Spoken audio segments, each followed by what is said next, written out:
Congresswoman Jasmine Crockett walked into the federal courthouse that Tuesday morning with fire in her eyes and evidence in her briefcase that had the power to change everything, and what followed left Judge Andrew H. Stones utterly speechless and on the brink of being exposed in what could become the greatest judicial scandal of the decade. As a 43-year-old civil rights attorney turned congresswoman, she had been locked in battle for months with a 67-year-old judge over voting rights violations in Texas, and while many expected a routine legal sparring session, no one anticipated the bombshell Crockett was about to drop that would humiliate the judge on national television and shake the very core of the judiciary. The courtroom was alive with anticipation. News cameras from across the nation had crowded in knowing something extraordinary was about to unfold. Judge Stones made his dramatic entrance at precisely 9 o'clock in the morning, his black robe sweeping behind him, as he climbed into his high seat, radiating the arrogance of a man unchallenged for decades.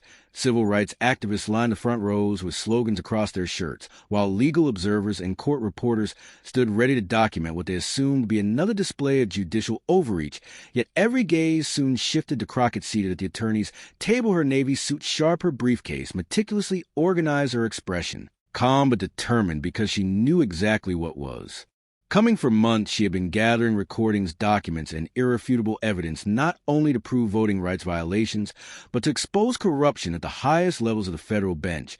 And Judge Stones was about to face it all live before the nation. This confrontation was more than a simple hearing.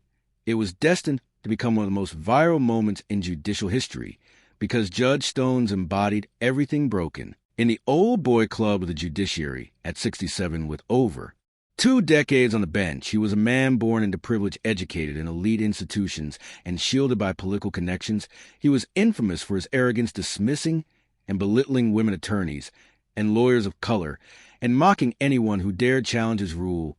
In the courtroom, multiple complaints had been filed against him, but none ever stuck, leaving him convinced he was untouchable. Yet he had finally met his match in Jasmine Crockett, the congresswoman who had risen from humble beginnings in St. Louis, built her career on civil rights battles, and carried into that courtroom the willpower and evidence to bring down a corrupt empire right before America's eyes. Congresswoman Jasmine Crockett had earned her congressional seat through grit and determination, and before that she had worked as a public defender fighting for people without a voice in the justice system.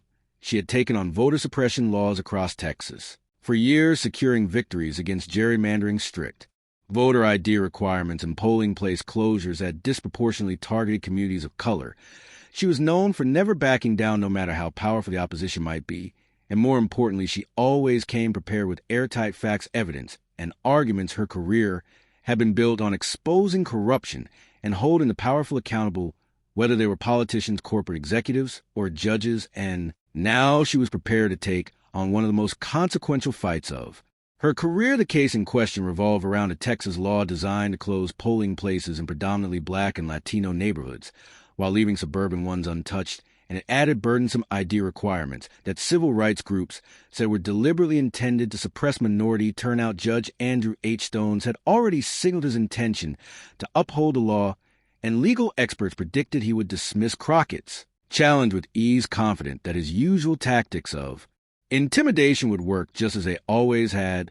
But what Stones did not know was that Crockett had been quietly investigating him for over a year, uncovering records of backroom deals and political influence that revealed a judge compromised by corruption. The courthouse in downtown Dallas buzzed with anticipation. Civil rights groups packed the gallery, reporters flew in from across the country, and with midterm elections around the corner, the case had become a flashpoint in a national battle over voting rights. Conservative groups defended the law as a fraud prevention measure, while civil rights advocates saw it as blatant suppression. Judge Stones had long been a central figure in such battles, consistently ruling in favor of restrictive laws, with reasoning many scholars found flimsy, and partisan suspicions about his political ties had grown.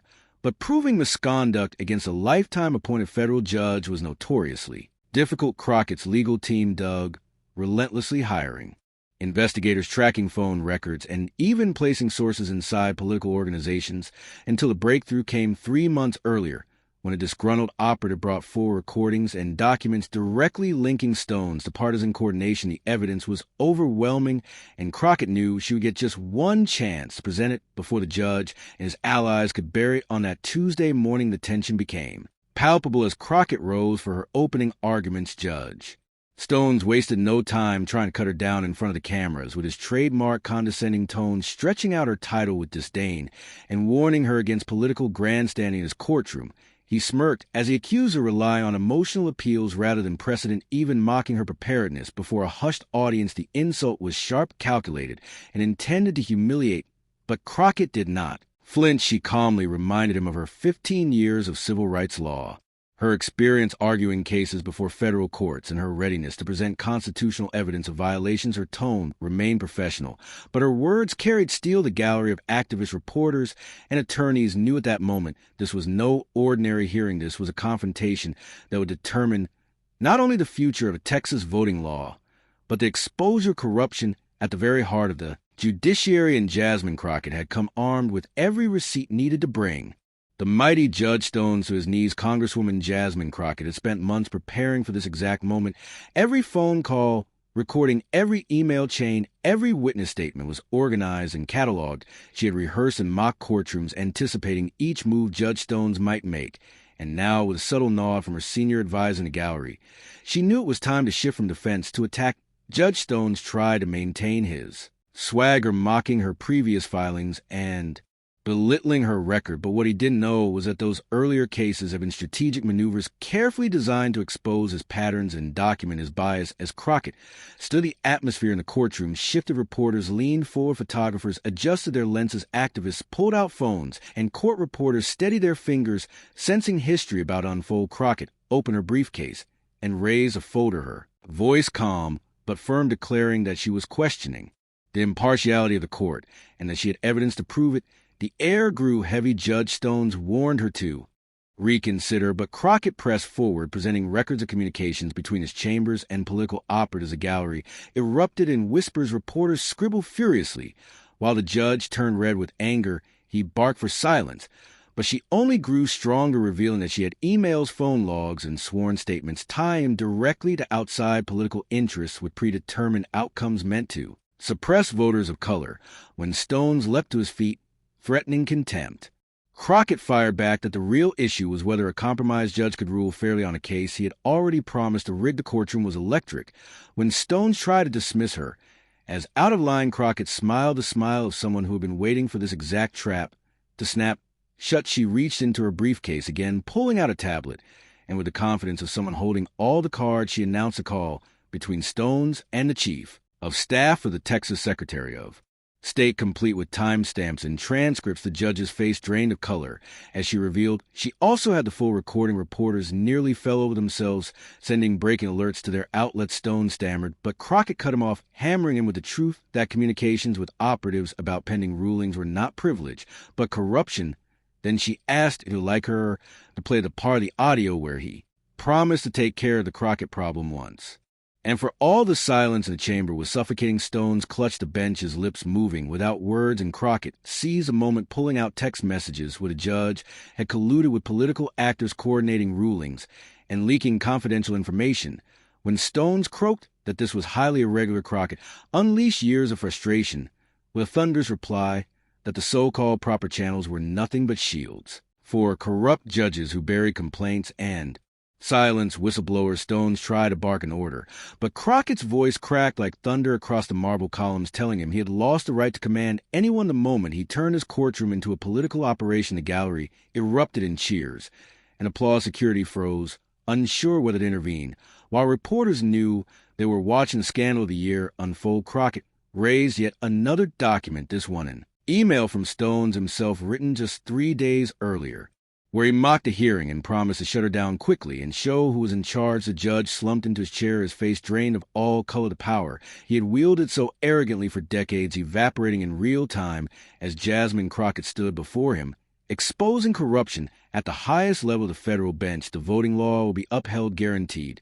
Those words set off an eruption in the courtroom. People shouted, phones flashed. Reporters sprinted toward the exits to file their stories, and yet Jasmine Crockett remained calm, standing at the attorney's table, watching Judge Stones absorb the crushing realization that his career was finished. Her voice cut through the chaos as she moved for his immediate recusal from the case and for a formal investigation into judicial misconduct. Stones tried one last desperate defense, insisting it was a setup, that the documents were fabricated, that it was a political hit. job, but Crockett countered with icy precision every document.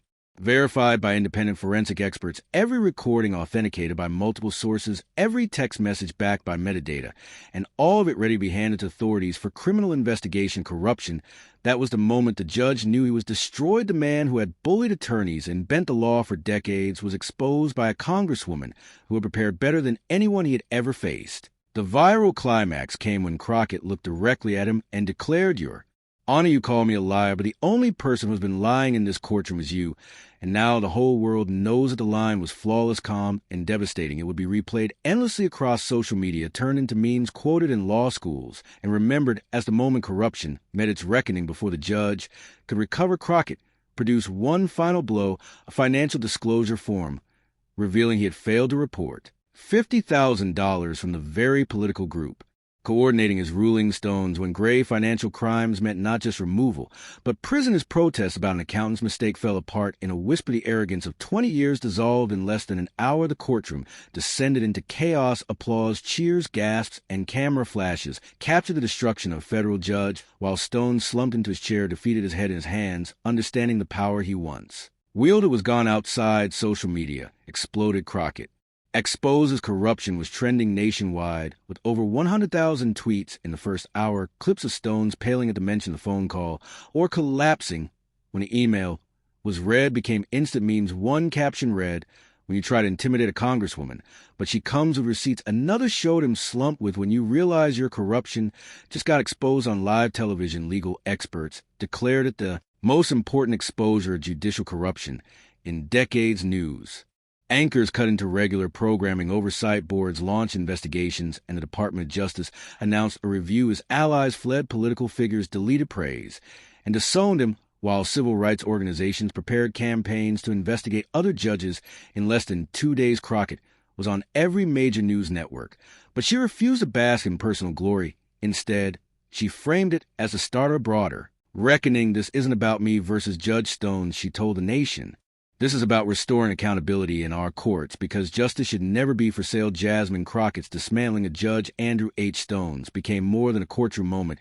It became a national reckoning. She told one interviewer, "This was never just about Stones. It was about a system where too many judges think they can ignore the law and serve political masters instead of the Constitution."